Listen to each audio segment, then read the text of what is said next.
Welcome back to WRPL. It's the podcast where we talk about all the things we are watching, reading, playing, and listening to. My name's Ben. And I'm Steve. What's up, Steve? Not much, Ben. Welcome back. Yeah. It's been a bit, and you'd think we'd have more. We got enough stuff. Yeah. But with having 2 weeks off, you think we would have just been... This could have been a 2.5-hour podcast. Yeah. And you know what? It might still be. It still might be. But we'll try and keep it nice and tight for everybody. I got news, we got movies, and TV shows. Our main topic is Jurassic World Rebirth. We were talking about podcasts earlier, and I have a pitch. Okay. It's just based off a name. This is like a Steve thing. You think of the name first, you build the thing afterwards. Yeah. So it's called Stalemates, and it's just two people, two friends, two buds, two mates, who one person for that episode brings a topic, and the other person has to take the opposite side of it.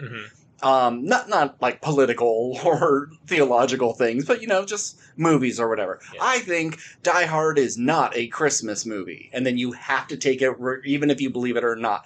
And so stalemates because, you may come to a stalemate where you don't convince the other person. You've been friends for a long time, so maybe your relationship's a little stale. Maybe the topics of what you're debating, these tried and true old debates about movies, they're also stalemates. I love it. I don't think we're the guys for that, necessarily. I don't think... I think we could be. It would just be...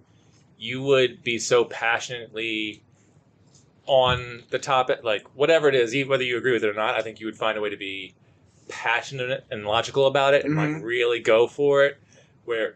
I've got a person who doesn't care about anything too much. Even if you love it. Even if I love it, I'm just like, yeah, you're allowed to think my thing's stupid. Like, I'm not going to... No, but it would have to be a debate. Like, you have to... If I go, like, Lord of the Rings is the greatest trilogy of all time, you have to take why it's not the greatest trilogy. Yeah.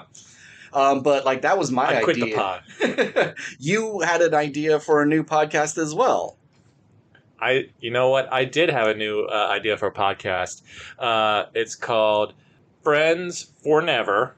Okay. Yep. And it's where you take two childhood friends who have drifted apart, and you bring them back together and discuss, like, what was the incident that, like, made you guys no longer friends, and, like, has that, like, did that split keep them just kind of like, oh, we went our separate ways, I was mad at them or whatever, now we can look back on it, as a stupid argument, and like, what have you been up to all these years? And maybe they reconnect. Or maybe it's like, this one thing that split us apart cascaded into these other awful events of just like, I did this to fuck with him, and then he did this to fuck with me or whatever. And then we just became this like years-long rivalry and like just animosity. And there's no way we can ever reconnect and just kind of like break that down. And there'd be some healing and there'd maybe be some crazy stories out of it. I think it'd be like a real fun listen to. You just got to find out, like, you meet somebody and just like, hey, who's someone you don't want to be in a room with? Yeah. I mean, not like family or whatever necessarily. Like, oh, my mom is toxic or something like that. And like, we don't do that. It's just like, this. No, he stole my lunch in elementary school and it pissed me off. And so I found a new friend group and we drifted apart ever since. He broke my Raphael Ninja Turtle toy. Sure, yeah. And I'm like, this guy is out of my life forever. Yeah. It could be really simple. It could be, high school relationship. Oh, he stole my girlfriend from me. Anything like that. Or it could be as simple as I moved and we never talked again because the internet didn't really exist at that time. And you can get people and reunite them, and so they can get caught up on the pod. How's your life going? And play catch up, even if there wasn't a huge major break. Yeah. And I think, like, it would be great, like, in one of our finales, we get Kendrick and Drake into a room together. We're the guys to, like, bring them back together. Now they dropped, like, the greatest hip-hop collab of all time. Got it. Well, good idea. A couple of news things, a couple of food things, couple of deaths, trailers, all that sort of miscellaneous stuff. Let's do the food real quick. I tried some new stuff. The Selena Gomez Oreos. Pretty damn good. It's just a cinnamon cream in the middle. It's great. No complaints. If you ate that cookie without knowing it was a Selena Gomez cookie, would you eat that and go like, if Selena Gomez was a cookie, I bet this would be good. No, I would not think that at all. But it's got good packaging. I see the vision. But in a blind taste test, I would not have picked Selena Gomez. But I also wouldn't. Would there be a celebrity you'd be like, if That you if I ate a cinnamon Oreo, it'd be like, oh, that's totally Mariska Hargitay. How about that? KFC has a new Mountain Dew. It's called Sweet Lightning. It's that peaches and cream Mountain Dew. I haven't heard about this. I want to give that a try. I sent you a text and you were like, gross. Something like that. That's true. Well, like, it's one of those things. Everything I've ever had of peaches and cream usually is either like mediocre to bad. Okay. But on a second listen, you know what? I'm willing to like try it, but my expectations are low. Being under the Mountain Dew banner helps a little bit. Yeah. Peaches and cream Coke, I feel like would make more sense than I don't know. You know, or even like a Sprite, something like that. But whatever. Mountain Dew, they do everything. It's actually really, really good. You could only get it at KFC, so I had to suffer through a KFC meal. Yeah, it's not bottled or anything. And it's crazy because when I took my first sip, I tasted the peach and how like tart and sweet, but I actually got the sensation of the peach fuzz on my tongue. Like I actually bit into a peach. That weird texture kind of happened. It's just the like caterpillar that crawled into the soda that machine. Must have been it. But it really nailed the concept. Oh, okay. It's not as creamy as I see. That's expect. my concern. I feel like it'd be like very peach forward. It's peach forward Mountain Dew more than cream because when it's advertised as just the Sweet Lightning, and when I saw the advertisement, there was peaches and cream. And I was like, oh, maybe these are two separate things, but it's not. So yeah, it could be a little creamier, and it is like nuclear. And let me do that again. Nuclear piss yellow. It is so. It's golden piss. This is Donald Trump piss, you know? So, but two things, good. I mean, you have to eat KFC if you want to. I guess you could just pick up a soda from them, but, you know, our KFC is right across from a Popeyes, and like, why would I ever go to KFC when there's a Popeyes? But, all right, let's get to deaths. R.I.P. to Julian McMahon. He was Dr. Doom in those Fantastic Four movies that everybody like looks back fondly on now. And was he Nip or was he Tuck? Ooh, I think he was the slash in between. I think he was the third one. Also, Nip Tuck. Julian McMahon really never crossed my... besides Fantastic Four, he was never in my circles. He didn't orbit I can't think of me. any other project he was in other than those two things. That was the thing. And then, like, when they announced him for Dr. Doom, it was like, the dude from Nip Tuck. And I was like, oh, okay, I've heard of that show. And then he may have done a White Lotus or something of the sorts, a Pretty Little Liars. I don't know. But, I'm sure he had a somewhat successful career. Yeah. I do know he was, I think, in Charmed with Shannon Doherty, and their deaths are like a year apart almost to the day. So that's kind of coincidence. Witches. And then Michael Madsen also died. Reservoir Dogs, Kill Bill. He was a big Tarantino, collaborator. Yeah, he was part of that group. Had kind of a rough life, drug problem, alcohol problem, trouble with the law. But, he's one of those actors that even if he's kind of phoning in a performance, it's like still Michael Madsen performance. And you could kind of get away with it being this kind of slow, boring, lower, grumbly cowboy man. And you wouldn't go like, man, this guy's half asleep. Nah, that's just Michael Madsen. Yeah. Like he seems like the kind of actor who never really wanted to act. Like I didn't imagine him as like taking to the stage and really into the theater. It's like Tarantino found this guy at a gas station, like, working behind the counter and just like dug his vibe. And he just like kind of, that could be the story. I don't know enough about Michael Madsen. Yeah, I don't know who came first, him or his sister, Virginia Madsen, who's in like Candyman and stuff. Yeah. Like, I didn't realize they were doing. Did she get the bug? And then he was just like, well, I could do that. Or did he do it first? Or were they just two siblings who had the same dream?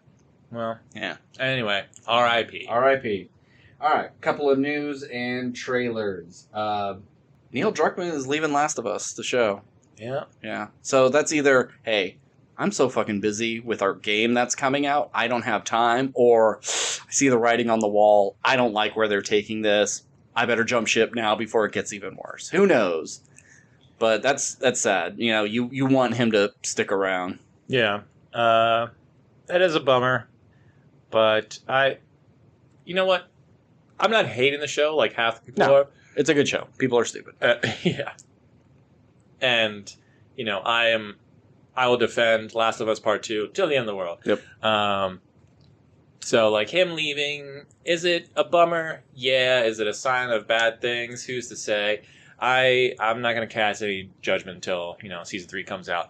But I'm excited at the prospect of a, you know, Caitlin Deaver-led season. Yeah. Because I think she's great. Everything I've ever seen her in. She's great. Mm-hmm. And we'll just see what happens with the show and what kind of changes may or may not come. It was announced that Social Network 2 will be coming out. Written and directed by Aaron Sorkin this time. So, no Fincher.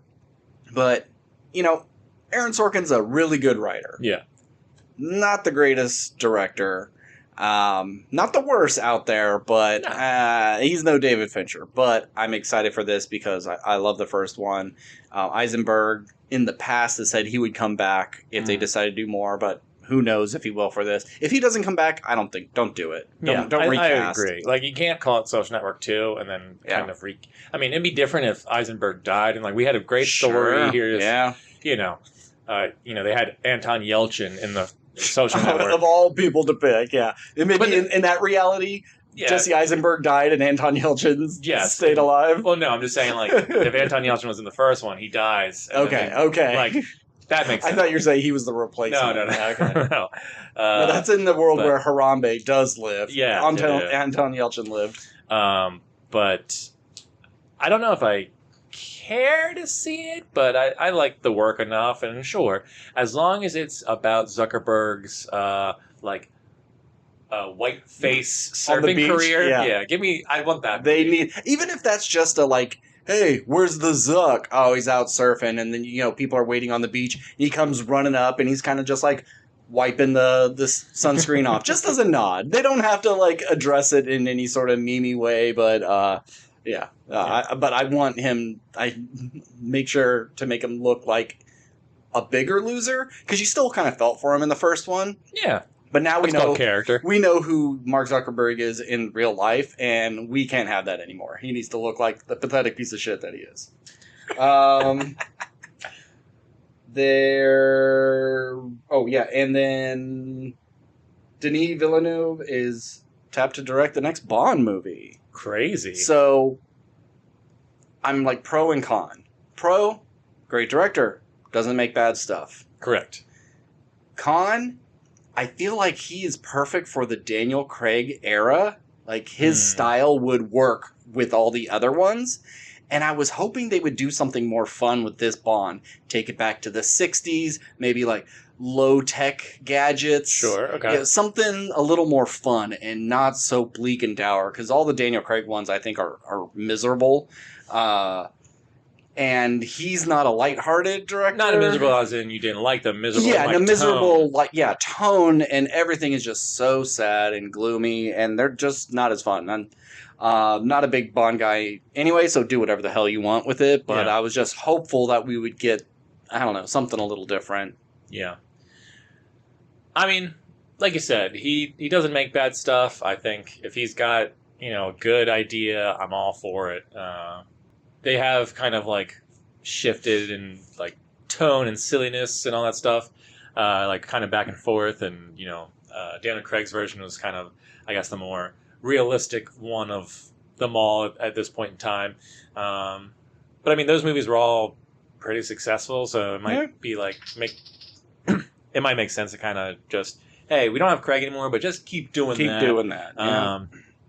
And then, go ahead. Well, I was just gonna say the only thing I've seen, and you know, it's all conjecture. It might just be testing the waters, and who knows what's real.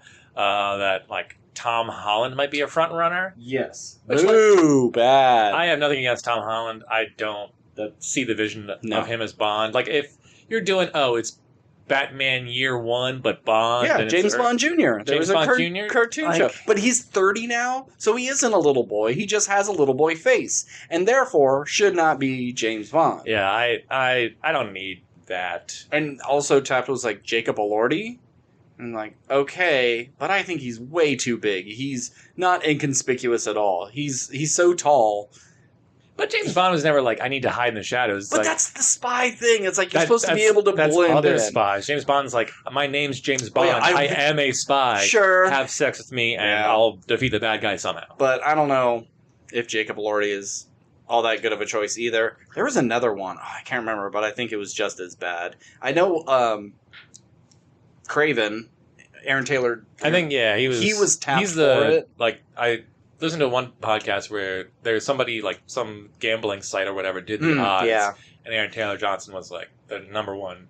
Because he just got, like, a Omega watch, or I can't remember the watch they use in Bond, but whatever brand they use, he just got a contract with them. Like, oh, that makes sense. Mm-hmm. He's going to be Bond. He's going to have that anyways. But that just may be a watch ad that he's going to do. Sure. So, I mean, he's got the body for it. Sure. I think he's better than the other choices. Yeah. I mean, I think he can do... We've seen he can do comedy and drama, yeah. So, like, he's... You know, he's kind of a wittier Bond. Mm-hmm. You know, he pulls all that off really well.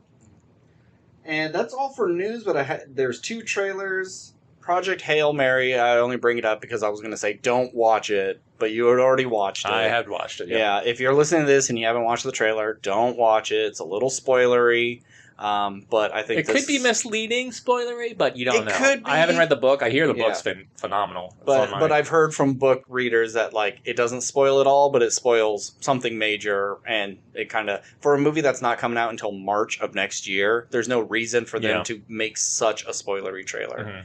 Mm-hmm. And is it directed by anyone? I know isn't it written by Joss Whedon? I don't think so, but it's directed by Phil Lord and Chris Miller. Which is like what I'm excited for. Yes. Because they also don't make bad stuff. Oh no, it was Andy Weir and Drew Goddard are the writers. I don't know why Andy Weir wrote the book. Okay. I don't know why I thought Joss Whedon. Anywho. I was like, is Joss Whedon still getting work? Yeah. That's the thing. I think I was hearing people saying, like, oh, boycott the movie because he's attached to it. But I don't know. I just, like, got things mixed up. Okay. And then the trailer for Running Man with Glenn Powell, directed by Edgar Wright. Edgar Wright hasn't made a movie since... Not Baby Driver. No way. No way. Oh, no, that was Last Night in Soho. That's right. So, you know, he's due for a little bit of a return. Last Night in Soho isn't a piece of shit by any means. It's just a little low on his filmography. I was having friends telling me, like, oof, this is a miss. One of the worst trailers I've ever seen. This movie looks so bad. I was like, oh, that's a shame. I really like the original Running Man, even though it's not a good movie. Mm-hmm. I think this looks like a lot of fun. I wish it kind of was still in the arena like the original, but kind of putting it in the whole world, and anybody could come after you. It's a fun subversion of what to expect. I think it looks like a good time. Yeah, I mean, I may need to rewatch it again. I never saw the original Running Man. I didn't realize it was an Edgar Wright movie. Like, that would normally get me very excited. Mm-hmm. I think it looks more generic than I would like it to. Sure. Even though I think the concept's pretty fun. But I will remain cautiously optimistic just for, like, I like Glenn Powell enough. Yeah. Yeah. Hitman is going to carry him for a long time. I have nothing against him. He hasn't, like, done a bad role or a really shitty movie. Sure. But he hasn't, like, done something where, like, man, Glenn Powell's great. He's just a good, handsome man. Yeah. I saw someone comment, like, Josh Hartnett is, like, how people treat Glenn Powell is how we should be treating Josh Hartnett. Sure. That makes sense. Anyhow. Put Josh Hartnett in more stuff. Trap is not his fault. You can't blame anybody in an M. Night movie for how bad the movie is. That's all on M. Night. Yeah. He's the one that fucks those up. Anyway, well, I have 2 things. Okay. One, did you happen to see the Odyssey teaser trailer attached to Jurassic World? Yes. There's not as much to talk really about. See. I mean, we've seen a bunch of Nolan teasers where it's just like the bat symbol as Michael Caine does dialogue. It's like, whoa, Batman! Mm-hmm. But, like, it doesn't show you anything. Yep. This has some shots in it, but nothing like, whoa, what the fuck is that? Mm-hmm. It's like, here's a silhouette in a cave. Yep. Or here's a guy Matt Damon floating on a piece of wood. Yeah. And you have like kind of one mini scene of Tom Holland talking to John Bernthal. That being said, I'm looking forward to it. It will be interesting. The teaser does really nothing. Yeah. It's what a teaser is. Just like, I don't know what exactly is happening, but it's Nolan, and it's got a big cast of names. Cool. Yeah. I was going to say we haven't seen him do a period piece, but, Dunkirk technically is. But that's, I don't think, far enough to be considered a period piece. It's got to be, Jane Eyre, that or earlier. Yeah. Like another 60 years before World War II. Sure, yeah. 1900 or earlier. Yeah. Yeah. And your other thing? This is nothing really to do with much, but recently I was on vacation. I went with my parents, my wife and son, and to see all the murder sites, right? Yeah. Exactly. And my best friend and his family, my other best friend, and we were sitting around a fire and just talking about whatever, and the topic of books came up, and his favorite book series of all time is Wheel of Time. And I was just like, I love the show. I plan on reading the books one day, but it's just 14 or 15 books. I'm not gonna buy that. It's like I told him, I was like, we were drinking at this point. I was like, look, man, you buy me these books or whatever, then I'll freaking read them, okay? And he's just like, well, I'll look up in my attic and I'll find my old copies and send them to you. And I was like, okay, whatever. We get back from vacation. The next day, I walk outside. On the porch is an Amazon package. I'm like, what the fuck is this? I didn't order anything. Babe, did you order anything? No? All right. I open it up. Brand new copies of the Wheel of Time they ordered for me. That's the top shelf right behind you. It fits perfectly. Wow. So I now own the entire Wheel of Time series. Now you're obligated. Now I'm obligated to read all these goddamn books. And what if the first one sucks? And you're like, I don't want to continue this? I doubt it'll suck. It'll be 6 through 10 that I'll be like, ugh, can't wait to get this over with. But I just want to say, shout out to my other best friend, Travis, and thanks for the books. I will be reading them over the course of the next 4 years because I'll be reading some books, do 1 or 2, cut back to some other books, do another 1 or 2. So it'll take me a while to read them all, but, shout out to Wheel of Time lovers and, friends who give you books. Does he follow the channel? I don't think so. Yeah, well, fuck you, Travis. All right, well, that was a half hour. Let's get started. Let's roll.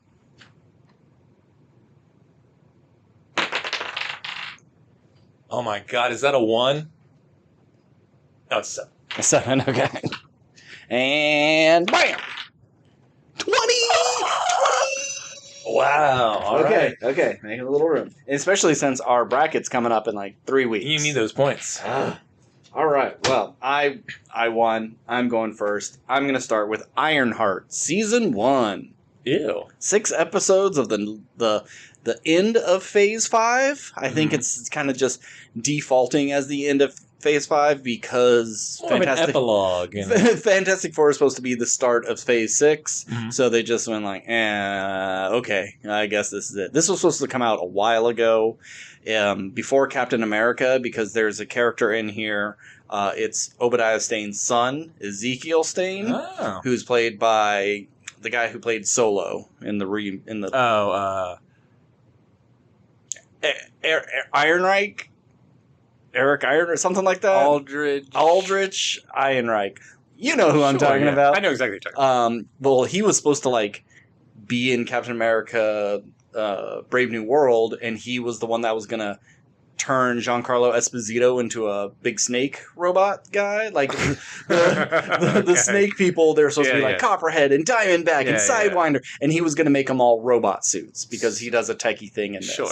But since, it got pushed back, and then Captain America kept getting rewritten. They're just like, whatever. This has been done forever. Just dump it. Get rid of it. And even there was a What If episode where Shang-Chi and Kate Bishop are in the Wild West, and they're fighting the Hood. And while watching it, I'm like, who the fuck is the Hood? I don't know who this is. Well, the Hood's from Ironheart. So like a lot of Iron Man villains, it's either another guy in a suit or you go magic because it's the opposite of technology. And that's what this is. Riri's got kicked out of MIT. She's trying to rebuild her suit, but she's poor. She can't really do anything. She kicked out of MIT for like a good reason.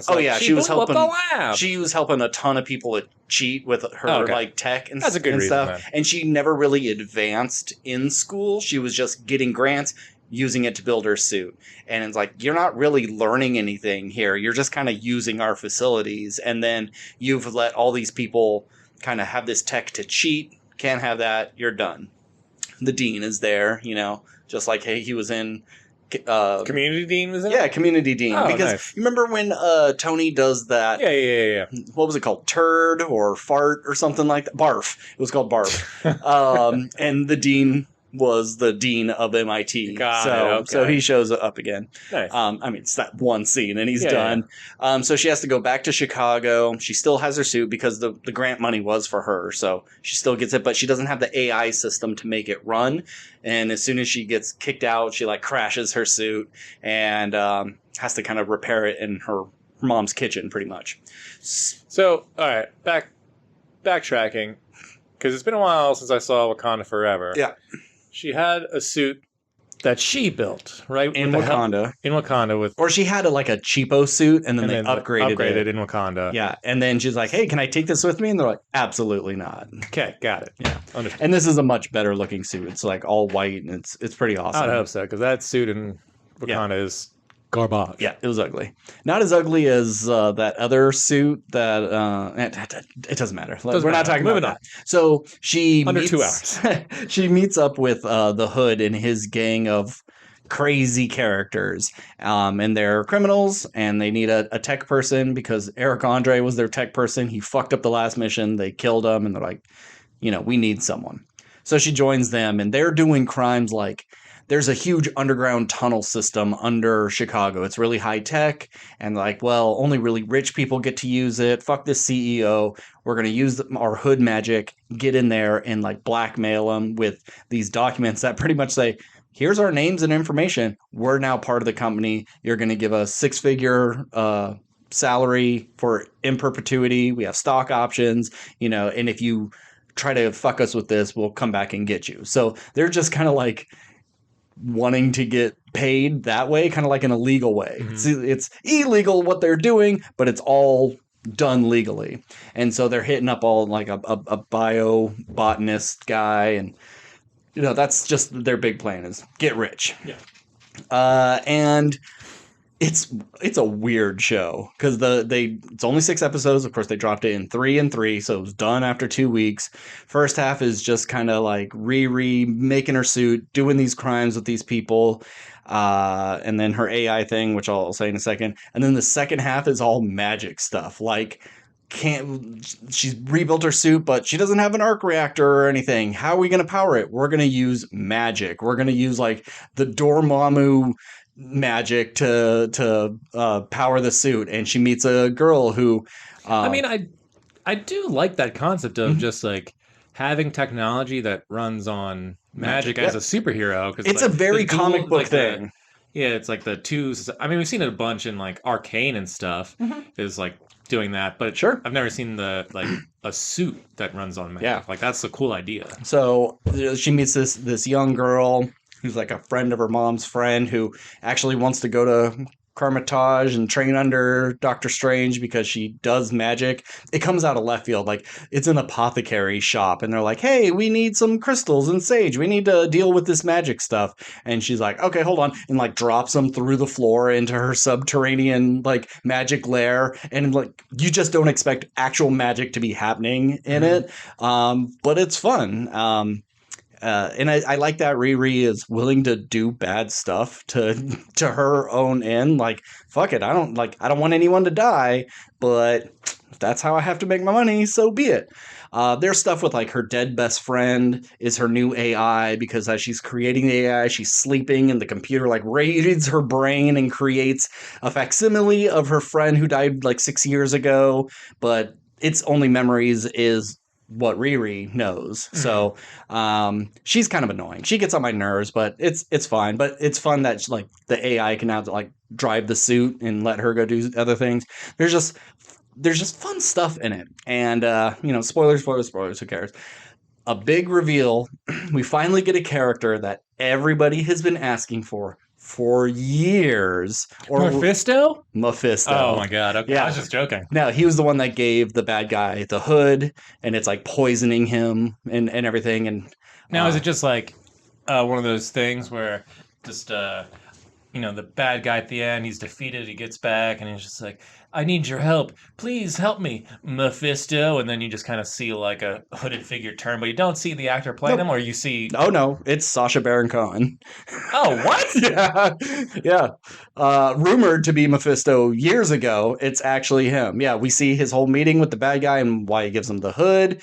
And then after he's defeated, he's making a deal with Riri, like, hey, you want this magic power? And she takes the deal with the devil to make her friend come back to life because the AI got deleted. Yeah. So her friend is there, just, back from the dead, and now she has, like, the poison infecting her and stuff. And it ends on a cliffhanger like that. Like, they just allowed her to make a deal with the devil? You don't see superheroes doing that. They would do the righteous thing and turn him down. But she's just, like, so obsessed with, fixing the past that she can't fix that she's willing to do this. Do we see Mephisto in like a demon form or just Sacha Baron Cohen? Very slightly. He's like drinking tea and there's a reflection in the spoon where he's all red-faced, but you don't see him. Got it, okay. Yeah. But I think he does a really good job at it. It's a turn that I didn't see coming. I think I liked it better than Moon Knight. I like this more than a lot of some of the Marvel things, but I know we're not going to get a season two of this. The next time Riri shows up is supposed to be the Young Avengers or the Champions. I'm not sure what they're going to call it. And unless she's going to be the main villain, or Mephisto is, and he's going to use her as a pawn against them, I can't see them resolving this in any way. Except, no, I had a visit with Doctor Strange and he banned it from me and I'm good now, Yeah. Finish that. But I like a lot of parts of this. And don't love others, but I think as a whole, we're at a point with comic book movies where they could take big risks, and sometimes you're reading comics and a character will just jump in, help out a situation, or exacerbate a problem, and they'll do weird things, and then the next issue everything's back to normal. And like I think we're getting to that point in the cinematic universe where you can just do a big swing, something really weird, and if it works, you could continue it. If not, we'll skip it. Sounds like a good way to tell stories. All right. So for my TV shows, it's either just like thumbs up, thumbs down, or okay, and this is thumbs up. Okay. We briefly talked about this off air one day, but I watched Squid Game Season 3, speaking of television shows. I didn't love the concept of basically splitting up the next season into 2 seasons, because that's basically what it is, because it's all within this, the one game after, I think Gyun is the main character, like, comes back into the games. Season 2 ends on, like, a cliffhanger, and a lot of people didn't love Season 2 as much as Season 1, and felt it was a pretty big drop-off. I enjoyed Season 3. I don't think the show needs to continue and ends in a way that goes like, okay, this is the end, but also, could there be more? I enjoyed all the new games they did and sort of some of the twists that, came along with it. There's a pregnant character, and you can imagine like how that will come into play down into later episodes. Don't eliminate me because my child. That sort of things of like playing the sympathy card, or no one gives this bitch a single moment of sympathy other than like the good people who like, we will help you along the way. But everyone's just like, nope. If this bitch dies, great. I don't care. Like, no one is like really. Does she die? Yeah. Okay. No, spoilers. Yeah, because I don't care, so that's fine. She gives birth during one of the games. Is it hide and seek? And she's like, shh, baby, don't give away my position. Kind of. But, I mean, it is during that game, Okay. but it's not like they're hiding. The baby cries, someone comes in. It's just like, we're going to get found no matter what. Basically, Gi-yun is the one who, like, she hurts her foot in the hide-and-seek game, I think it is. And so she, like, the next game is jump rope. Okay. And so she can't make it across this bridge where there's a swinging rope that's knocking people to their death, very much like the glass bridge. The glass bridge one. So she just, like, take care of my kid, kills herself. Wow. Yeah. So, great, now I get to jump rope with a baby in my arms. Oh, he was the first one to go. It was like moving the slowest, and it's a relatively easy. It gets faster and faster as it goes? Yeah. But not like crazy fast. Like it's still, you can still do it, no problem. Most people are able to kind of like get across, except like after Guillaume gets across, the next guy comes across and he just starts pushing people off, like as they're trying to like get across, and then they stop him, and then more people are able to get across. Wow. But then like some people are like too like frozen, so they just kind of like keep hopping, and everyone's getting tired, and then some of them get knocked off. Like it's a game where like if you all just didn't fuck with each other and like just everyone could have been fine yeah. except the chick who had a like broken ankle. Sure. There's no way she was making it across. But anywho, but then the final game is just like, all right, guys, we have to vote. Basically, the final game is there's 3 stations. You can vote. One person has to die on each station, and then if I think there's 8 people left at the end, 6 of you can get across and win or whatever it is. Well, 9 because the baby shouldn't have counted, but the rich white people were like, put the baby in the game. Jesus. So like the baby's a player now and gets a share if the baby wins. And then the baby hops up like the dancing baby from Ally McBeal and just killing it.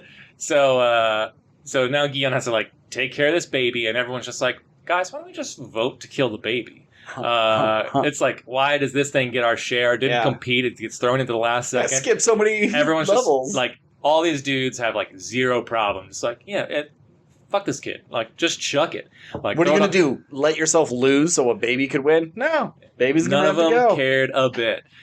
Which I kind of appreciate. There was like 0 sympathy for this child at all. So, does the baby die? No, the baby wins the whole thing. Oh, God.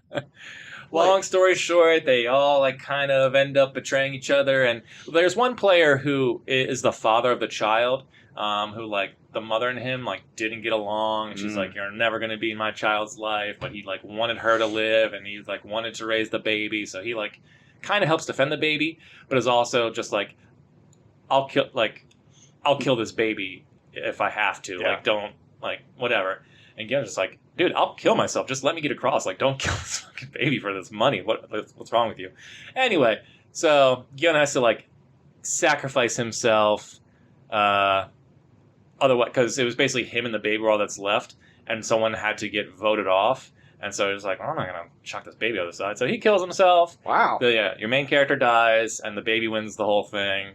And there's like 10 minutes of epilogue that just like wraps some things up. We put it in an account for you, baby. When you turn 21, you get it. You know that cop from season 1 who was investigating? He's the one who like gets the baby, because the bad guy who's like running the games, he gets away. Like the island explode. Like there's a self-destruct sequence. Of course, the island blows up. Pretty much like a bunch of like pink suited masked guys, like they get killed for other reasons, but then the island blows up. Plenty of people, get away. The white people, they get on a helicopter, they disappear, no repercussions. By the way, the white people this season, I know people gave them a hard time season 1, because they're like, the dialogue's so weird, and they're all bad actors. It's way worse season 3. Like, it's some of the worst dialogue and shit I've seen. I couldn't believe what I was watching. I wonder if they did it on purpose. I was like, why is this so bad? Like, is it just... so like people who don't know what like Americans sound like, or like is it just like these actors are bad because they like there's not a huge pool in Korea to pull from or whatever it was. I don't know. They were really bad in every scene they were in. I was like, this needs to wrap up. Anywho, but yeah, the bad guy gets away. But how does so the baby wins. And they allow the cop to take the baby and the money? No, so the guy who's running the games, he takes the baby, disappears. You don't know what happens to the baby. But then the cop is just like, the investigation. Like, his brother is the one running the games. he's disappeared, the island's destroyed, and the case is going cold, and he just comes home one day, and there's a baby inside of his apartment. I was like, what the fuck is this about? And then there's a debit card or whatever that has the, $46 million that, so, okay. So that's the happy ending, I guess, for both those characters. All right. I guess if you're doing all these other Squid Game spin-offs of different years, different countries, you can't really have that main character anymore, and it makes sense to kill him off. Yeah, it doesn't hurt the story to have him die. And then, but what a loser. Come back to take down this whole thing and you end up dying for a baby? Yeah. I mean, he fails in a way. Like, the island still gets destroyed, but it had nothing to do with him. Yeah. More or less. I mean, I guess he helped a little bit because he set the people on the... It doesn't matter. I don't fucking care. But Gyun's daughter gets, like, all the money that he had left that he was, like, spending trying to investigate, hire people to, like, find the games. So the bad guy gets all of Gyun's money, gives it to his daughter. And then as he's driving down the street, because his daughter lives in Los Angeles now, he hears people playing the, like, slam the things. And he looks down an alley, and some homeless dude is playing a game with a woman, and that woman, Cate Blanchett. Cate Blanchett has a fucking cameo at the end of Squid Game Season 3. Okay. I think she has, like, one line, and she like, looks at the game master or whatever. They share, like, a look, and then... They just, like... And that's how the season ends. So it just, like, kind of teases an American version. Yeah, I think David Fincher is making the American version of Squid Game. Oh, well, I don't care. Yeah. I mean, I get why, like, it's a successful franchise. There's potential to tell new stories. You could, there's a lot to work with here. So it makes sense to continue. But I just think it should have just been this. And we, like, let... Korea had Squid Game. Nope, there's a lot more spin-offs coming. There's like Squid Game 78, Squid Game Australia. I'd be interested in if the same team behind this does the origin of like the very first game. Sure, I'm all for that. Yeah. I think that's cool. But I don't need to see American Squid Game. Yeah, we got the Beast games, the Mr. Beast games. We already got it. Yeah, I don't know. Whatever, we'll see. Well, I'm not upset that I bailed on this show. So I think it's worth a watch if you enjoyed season 1, but it's definitely not like it doesn't hit the highs of season 1. Okay, well, I have a perfect transition to the next one, but I want to talk about Megan 2.0 first. Oh, I can't wait. And I can be quick about this one because this movie fucking sucks. Like, I'm not the biggest Megan 1 fan. I understood like its charms, but she killed 3 or 4 people, wasn't very bloody. Oh, look at the funny little dance. That's all it really was. And this one, they drop horror completely. It's all sci-fi action. It's Terminator 2. Oh, we gotta trust the evil robot to be a good robot to fight an even more evil robot. It's so cringy. And there's some really forced scenes. Like in the first one, there's a scene of Megan singing to the little girl. Now there's a scene where she's singing to the older girl, and it's really embarrassing. And I guess it's supposed to be the most memeable moment. I'm surprised she didn't do the dance again. Didn't have it. I mean, it's in the credits because the credits kind of shows things from 1 and 2. Oh, okay. But yeah, it's pretty much it's a nonsense story. The plot is so ridiculous and stupid and way too long. It's over 2 hours long, and it's just really, really bad. I hope this is it, because it kind of tanked. They're expecting, just because you have one shining hit doesn't mean you're going to have another one, but it's not doing as well as they expect, and I'm fine with that, because it's stupid. D, F? I gave it a D. Yeah. D? Okay. Yeah. So, just like, not funny. Not funny. Action's not the good. The only funny thing is not interesting. Jermaine Clement is in it, and he's just a scumbag tech guy. Okay. Where Amelia, I think, is the bad robot, is like trying to get information from him, so she's like seducing him, and they're like making out on the couch, and this evil robot just won't even like move her face, so he's just like making out with her lips and stuff, and it's really dramatic and silly. But then he dies, and then as soon as he dies, it's so unfunny the rest of it. You know, the hold on to your vaginas is an embarrassing line. In the action, if they made it the fighting was really, really cool. You know, it could save it a little bit, but it's so boring. I hate this movie so much. Definitely on my list of worst of the year. Is Madam Web this year or last year? That was like 8 years ago, man. It feels like I saw it. No, it was like February of last year. Was it even 2024? God, because it would have been the same year as Venom 3 and Craven. I don't believe that. Hold on. See, I thought it was like maybe January, February of this year. And I feel like I'm in a fever dream of... Yeah, 2024 is February of 2024. God, okay. So anyway, well, that movie fucking sucked too. But that one, you can look at it. No, we're not going to argue your merits of how... And Megan 2, love Madam Web. I do, because it's fun to laugh at. No, it's and this one... There's nothing to... You could laugh at how bad the filmmaking is, but it's not enjoyable bad. All right. Well, I wasn't going to see it anyway, so that's a big old skip. All right. Megan 2, more like Megan Pooh. All right, go. I watched The Bear Season 4. I've been on this podcast many times and say I think The Bear is one of the best shows on TV. I think it continues to be one of the best shows on TV. There's a lot of people... I feel like if anything goes past... or like has a really great first and second season, like anything after that, people are just going to start piling on to like find reasons to hate it. I know season 3 was kind of like divisive, but I still really enjoyed season 3. And season 4, I think, is a step up from season 3. But I feel like all of them, like they go well together. And just Adebari, sure. She has her own solo episode this season that has like very little to do with cooking. It's just like her hanging out with her like essentially niece, and it's just like a really like nice, fun, like separate episode than the rest of them. But also she gets like this is the first time I've ever seen her act this well. Like this, if anyone's getting an Emmy this season, it's her. She has a scene where she breaks down because she thought someone she loves was gonna die, and she's just like, I'm just like, oh, well, just give her like all the Emmys. She's so good here. And then the final episode is basically like a 1-act play, which is really great because it's pretty much the entire episode takes place in like basically the behind the restaurant where 3 characters just like kind of hash out all the emotional like baggage from like their entire lives at each other and what they mean to each other and stuff.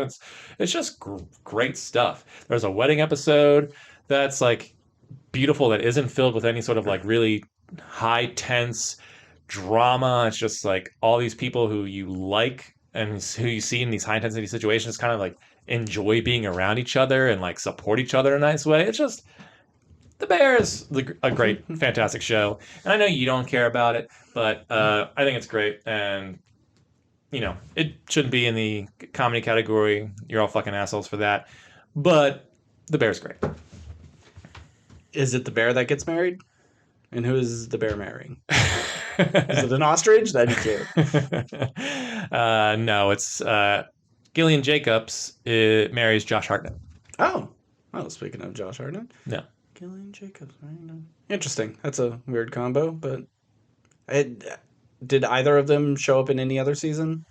Gillian Jacobs has been around since season 1. She is a character's...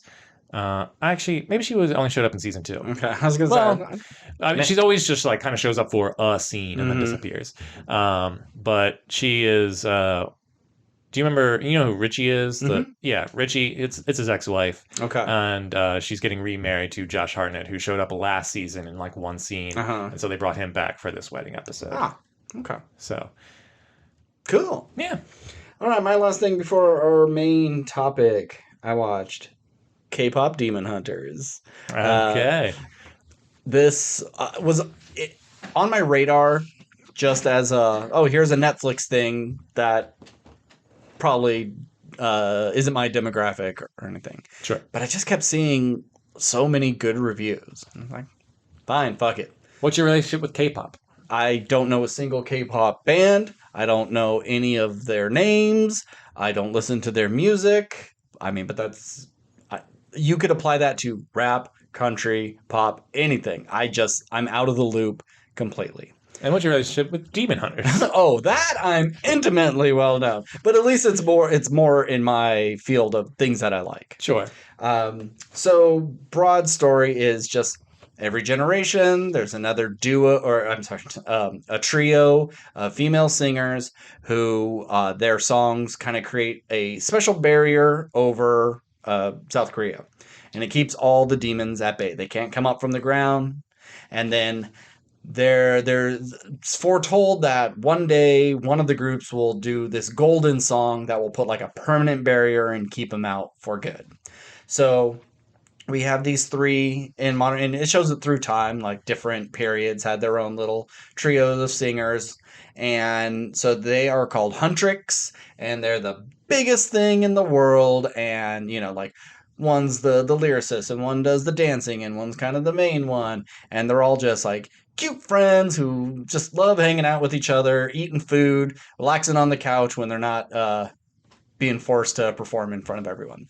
They are like super ultra platinum, and they're going to release their new song Golden because now they're going to ride this high, and they're going to be able to get that barrier down. But the main demon guy, Mephisto, yes, he allows one of his demons, it's one main one, and then he has 4 lackeys, to go up to Earth to be a boy band and steal their spotlight, disrupt things so maybe they can't do that spell.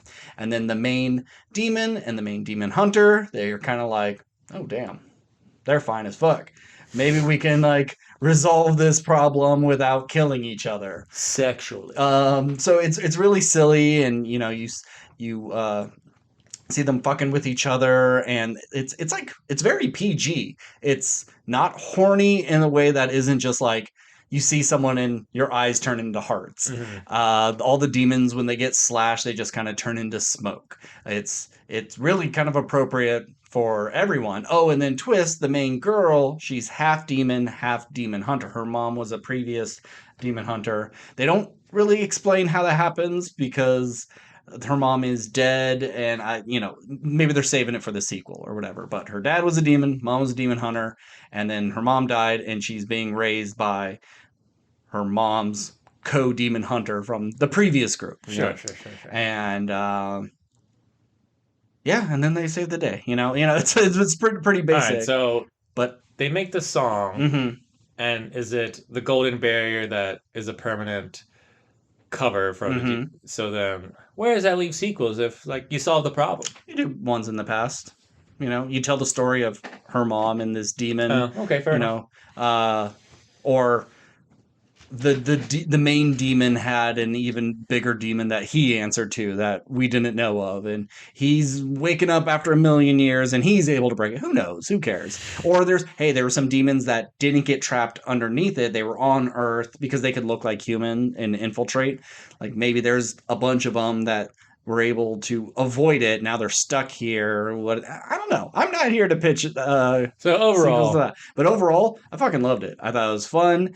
Really good animation. It's made by Sony, so it has that kind of Into the Spider-Verse look? Yes, but not with the graphics and the splashes of color. More of just like missing frame animation. Yeah. It's a little herky-jerky.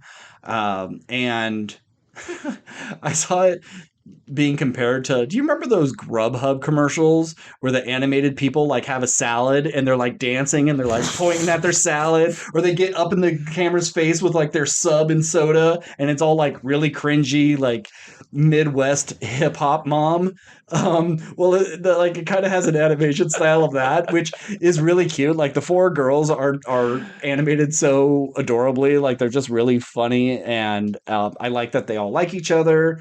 And, even though there's the one that's the straight face mean one, she's still a goof too. I don't know. I had a really good time with it. I would have really liked to see what this would have done in theaters, because you have animation fans and anime action fans and K-pop fans.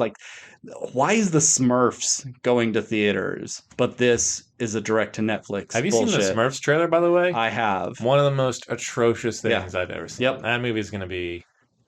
Yeah, and yes, it's like that. It's kind of like Turning Red in a way, but way more adorable. Like, don't be surprised if you start seeing a lot of Rule 34 with these girls. All right.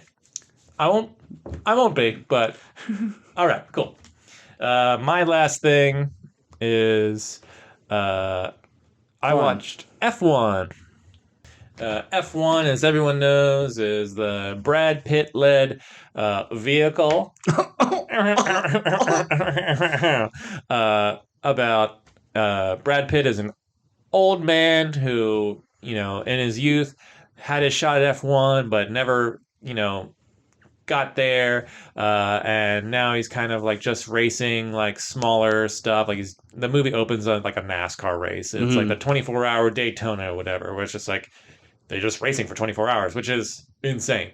No, I mean, they have multiple drivers. It's not like he's doing it himself. But like, who wants to watch that, man? Especially... Which was weird, because like, I guess it has to be televised, but like, because there's shots of the stands and there's like no one in there. So it's like, what are you guys racing for? Yeah. Doesn't matter.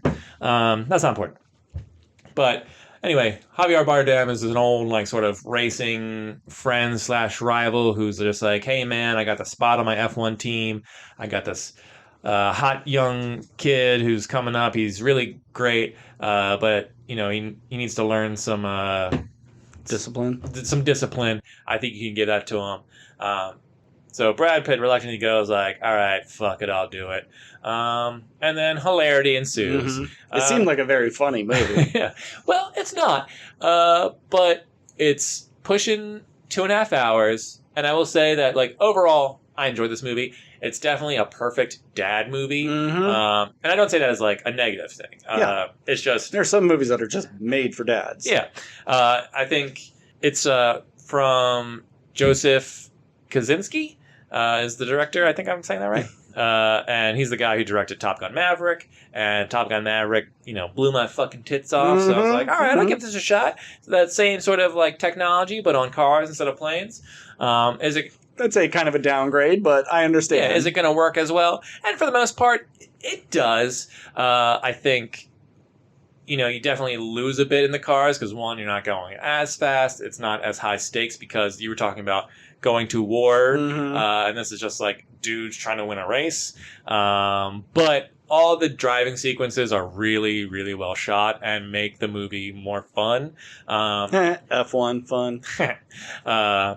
And like you think this kind of movie, you have 3 races, maybe 4 if you count like the opening one, which doesn't really count. But there's like 8 races in this movie. Yeah, and they all vary in range of like how much time you spend on. There's one race that you're probably like, it's 2 minutes. Yeah, and ready, go! And then you see him walk into the locker room like, I can't believe that performance! More or less. But then there's other ones that are just like, oh, this is a 15-minute long section of the movie where they're just racing. And you're never bored. I think the pacing is pretty much there. There's only like a couple moments of like downtime. I didn't know anything about F1. And assuming this movie is moderately accurate, like the amount of money that's put into this thing is insane. Like the facility that they have for like building their machines and like how to test it and stuff, it looks like it's from the fucking future. And Javier Bardem mentioned something about like, oh, this $150 million racing machine that you like drive. It's like, that thing is $150 million. That's crazy. And they crash it like 6 fucking times in this movie. Like, you're rebuilding this thing like every race. And it's just, I don't see how it makes that much money. I know F1 is like huge around the world, but like I never see much for it. Yeah. But it's, I mean, there's a fandom for anything. There's a fandom, and I guess they have like sponsor kind of stuff, but not like in the way NASCAR just has like, here's 200 bumper stickers across this whole thing.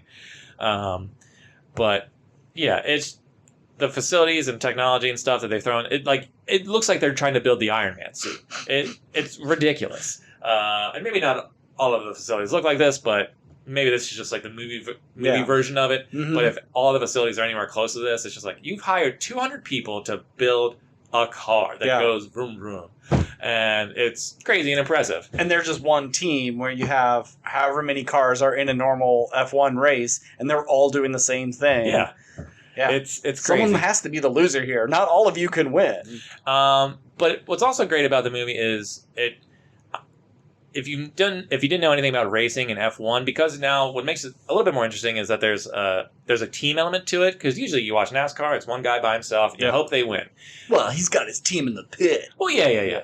But so it's kind of like that you have your two cars that represent your team, and they have to kind of, you want them to kind of work together because you want to get behind them and use the drag or whatever to push the other guy forward, or like I'm going to slow my car down and kind of block the guys behind you so you can like get further. And like there's some really like interesting ways how they can make the race more interesting using a team element to it.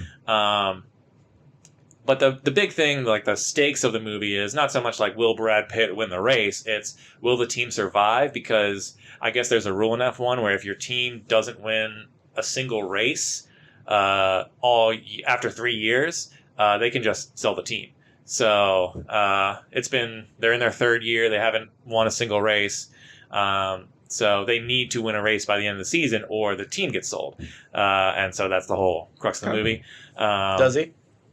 They win the final race. Okay, of course. Like Brad Pitt's never kind of going like I never really care about winning. I just I'm here to. He's chasing something, but you don't quite know what it is. But he's basically just like, I don't care if the kid wins. Like, let him win. But the kid sacrifices his car at the end to let Brad Pitt win. And, everyone's happy. There's Brad Pitt has a love interest with Carrie Condon, thank you. Who, you've seen a bunch of stuff. She's always really good. Banshees, Better Call Saul. Yeah. Really stunning in this. I think she's gorgeous. Yeah. Which I like, she always kind of plays like the normal girl. Normal-looking woman. Yeah. And I don't say that in negative. Like, she's a beautiful woman. Yeah. But, like, in this, they, like, make her look really good. Just, congrats. That's what I'm saying. Does she use an American accent? Or No, that she keeps her accent. Oh, nice. She used to work for, like, NASA or something like that for, like, aeronautics or something. So she's the one who like tests wind on the car to make it go faster. So they like Javier Bardem, like I guess poaches her to like work on this car. Got it. But anyway, so it's an enjoyable movie. The 2 hours and like 20 minutes it goes by pretty quick. All the racing stuff like is really well shot and fun to watch. Like I think you could have really replaced. Like, Brad Pitt does bring, like, an old man gravitas to it that maybe not every actor could do. But it's not like his performance is so great. Like, Tom Cruise, I think, elevates those Top Gun movies. Sure. Like, there's something about Tom Cruise that's just, like, electric. Where Brad Pitt, you just kind of go, like, yeah, he's an old man, but he's also, like, he looks badass. Yeah. But his performance doesn't really bring anything to the movie, I would say. Yeah. Well, I did kind of hear that they want to make a Days of Thunder 2 with Tom Cruise. But maybe this was supposed to be Days of Thunder 2, and they had to start shooting, but Tom Cruise couldn't shoot it because he was doing Mission Impossible stuff, so they reworked it and didn't have a connection to Days of Thunder, but then now they're talking about they want to connect those when they do make Days of Thunder 2. Like, these two had raced in the past, and it's like, sure, I'd watch it. That's fine, you know? I mean, they have been... going to like movie premieres together and stuff, but I mean it's from the same director, so you could argue that.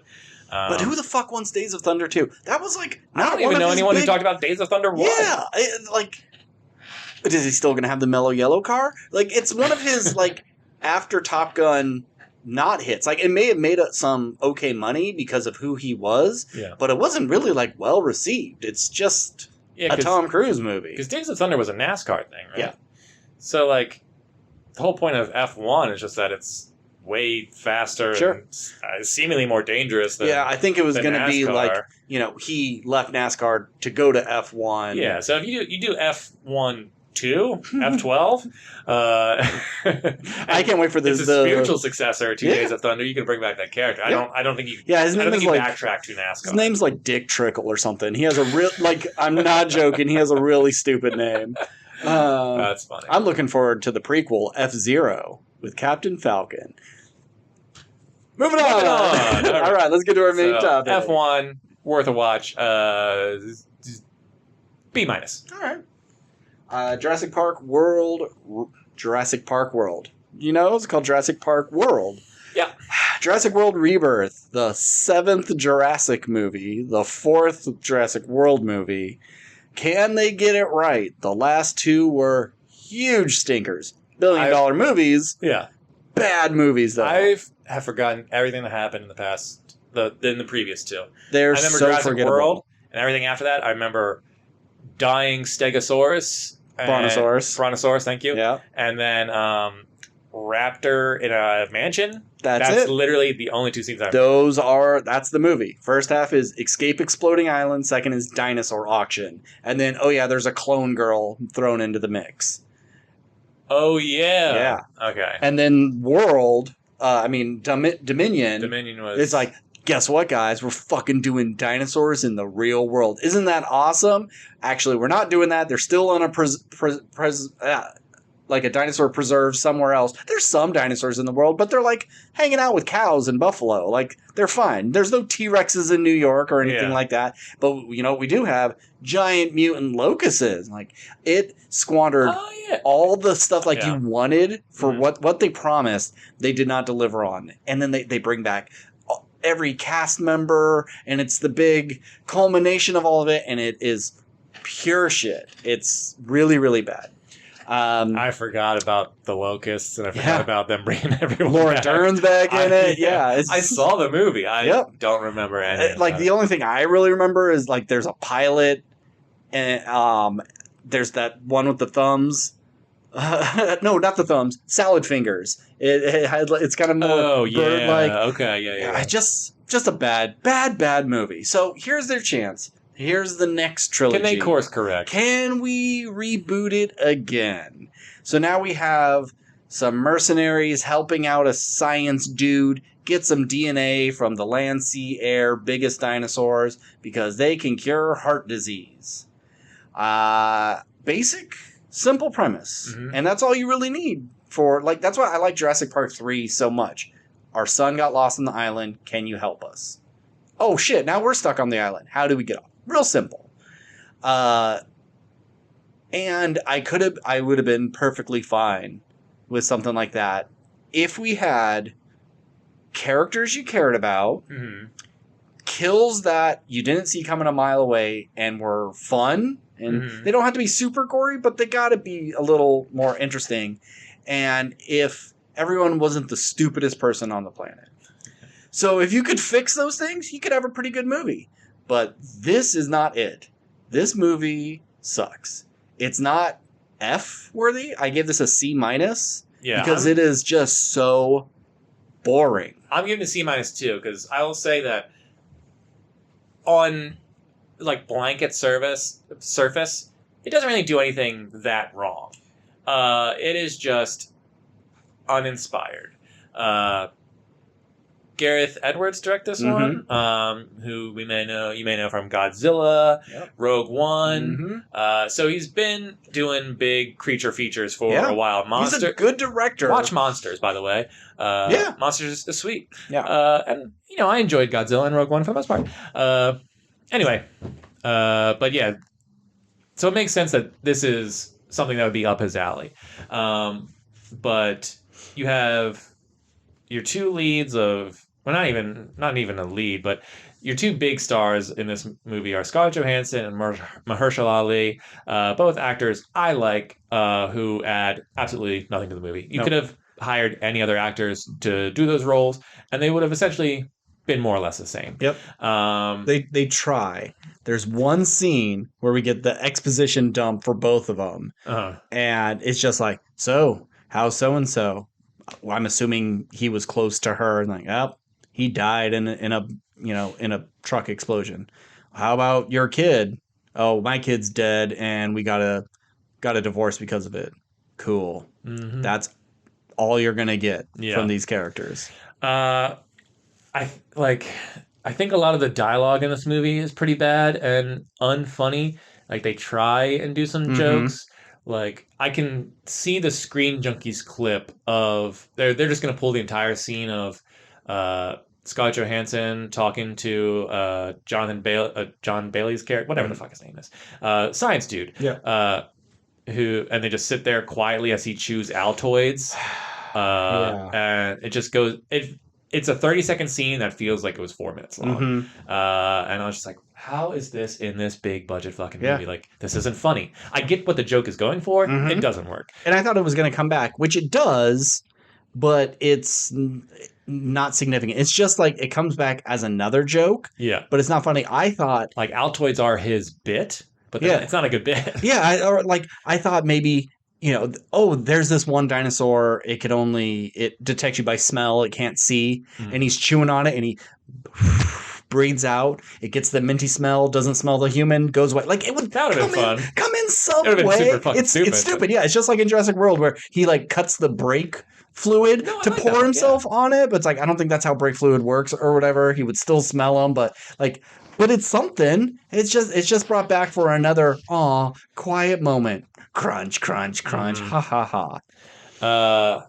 So I think this movie needs to do one thing: either cut the family or cut the mercenaries. Yeah. Because it doesn't work with them together. It kind of feels like, well, we don't have enough to work with the one group. So what if we throw in the second group to kind of pad out the movie? But honestly, I think I would much rather get rid of the mercenary stuff. And just do Jurassic Park 3 again. Well, it's just... So, you have the first one, all-time classic, don't change a thing. Yep. Then you have the second one, mercenaries come to the island to capture dinosaurs. Yep. Hilarity ensues. The third one is they bring mercenaries to an island to rescue a little boy. Yeah, but they all die really quick, so it's mainly just a family on an island. Which, I mean, everyone shits on 3. 3's the second best one. It's been a long time since I've seen 3. I remember 3 being kind of the shit. It was a disappointment then because you go like, oh, now what? We did a T-Rex in San Diego. What's the thing? Oh, we're just back on an island with new dinosaurs. Oh, I expected more. Yeah. But no, it's a good movie compared to... Everything that came after. Jurassic World, less mercenary, but still But it has the genetic mutated dinosaurs it's got mutated dinosaurs. It's got... I mean, Chris Pratt, thank you. I was thinking of all the other Chris's.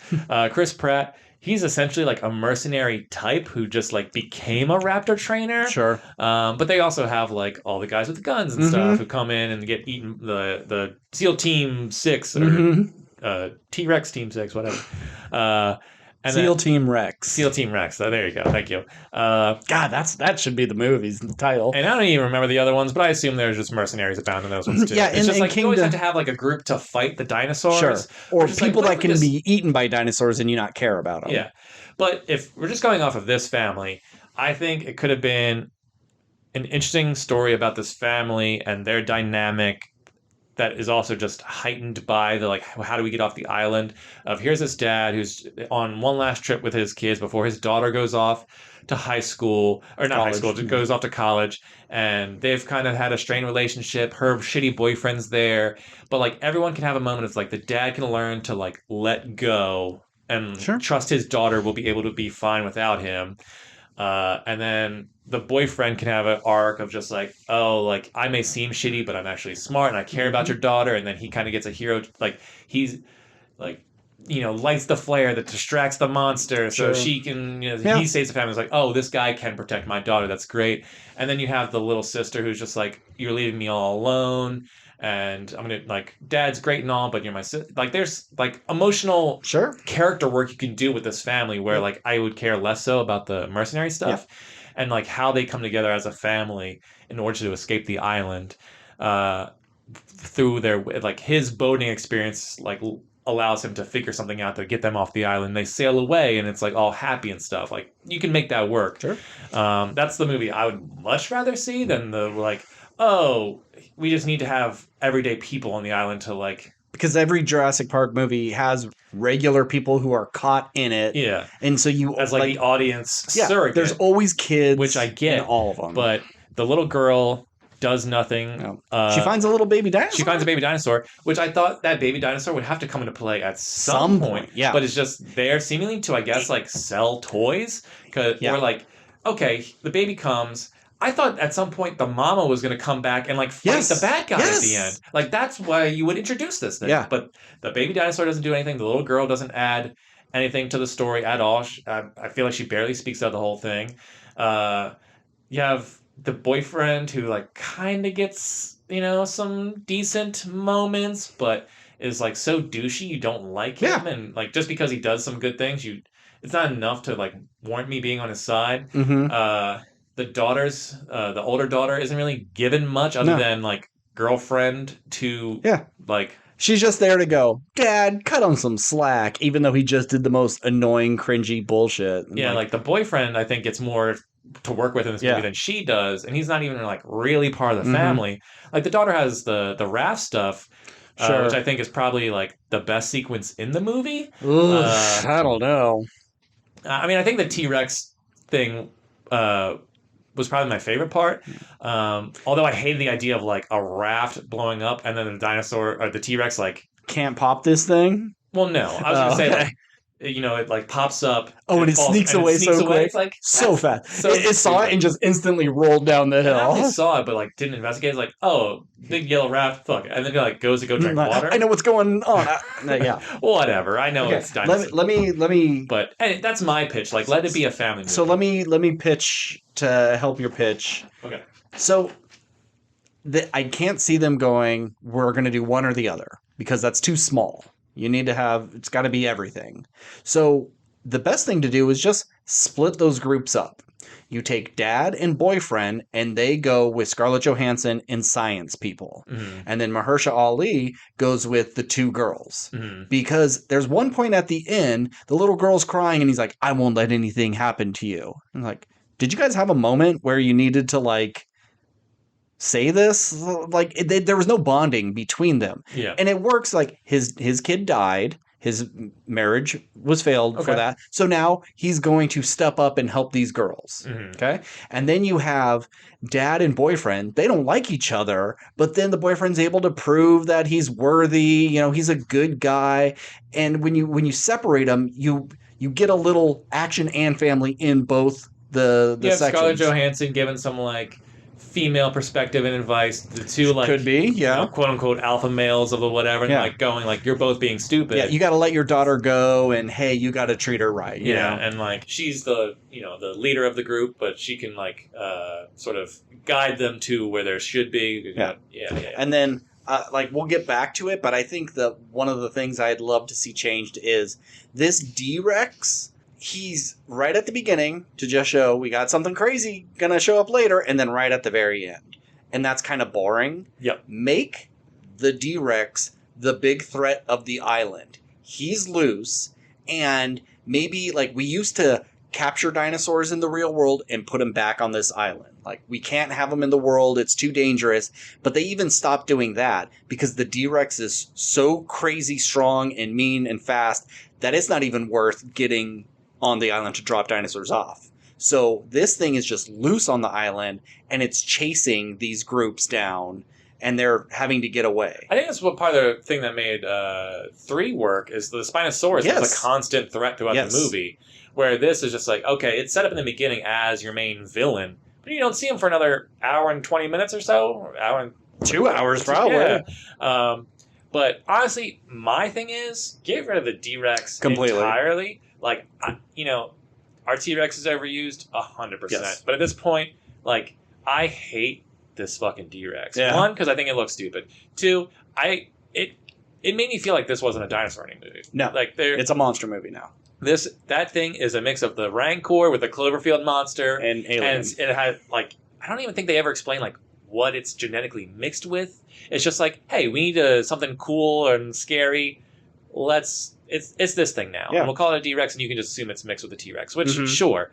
But it's not a dinosaur movie anymore. It's a monster movie. Mm-hmm. And, you had the one scene with the T-Rex, but if you cut that out, you have the Brontosaurus adjacent thing. The Titanosaurus, I think it was called. Yeah, which you're using that to recreate, the scene from Jurassic Park 1. But we're going to give them really cool long tails that are going to... Like, I thought they were going to get spooked and those tails were going to be whipping.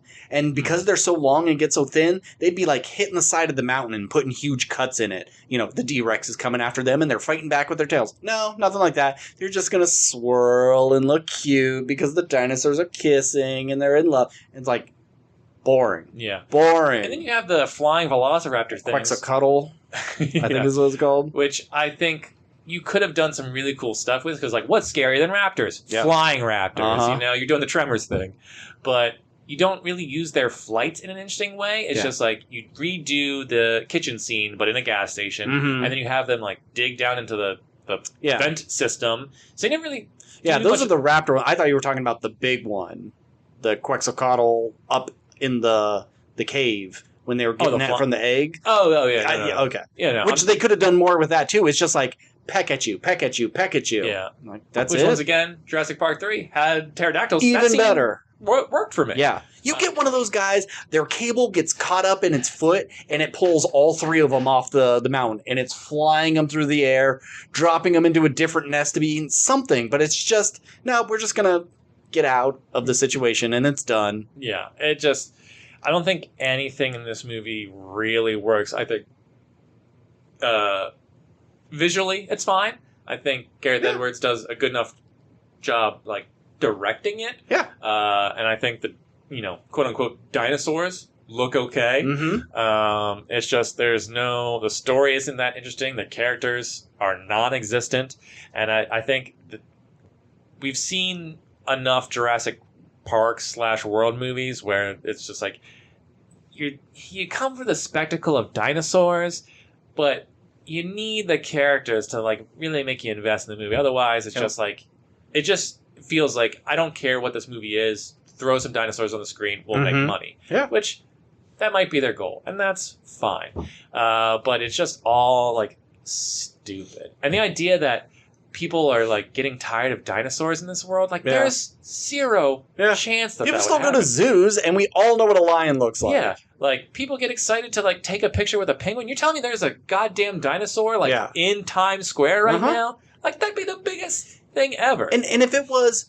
when the dinosaurs were loose in the world, they caused so much havoc, and they killed so many people. Like, 1 out of every 100 people were killed by a dinosaur. Like, they are a menace, and we had to take them down. That's why people aren't interested in them anymore, because, like, they're monsters to the real world. Yeah. So we don't care about, seeing them. Let them stay on their island, and let's eliminate them everywhere else. But it was like, they're in New York, they're in traffic, and there's this brontosaurus tangled up in some power lines or whatever, and everyone's just like, oh, geez, I got someplace to be. Like, everyone is so apathetic to these dinosaurs, and it would just be, I don't know, more interesting. If you told me, and correct me if I'm wrong if this was Dominion, because I know there was stuff about, like, the locusts were eating the crops, which was causing a problem and stuff. But like, not the crops for the people who made the locusts, because then they would be the only supplier of crops. Right. Okay. But if there was some sort of, like, these dinosaurs are upsetting the ecosystem and could make humans extinct, and so, like, people didn't, like, stop going to dinosaur exhibits because, like, we don't want to... Like, there's a protest group that is like, I'm anti-dinosaur because this is... like, fucking up our world. Yeah, their farts are way worse than anything else, and it's either causing global warming or disease.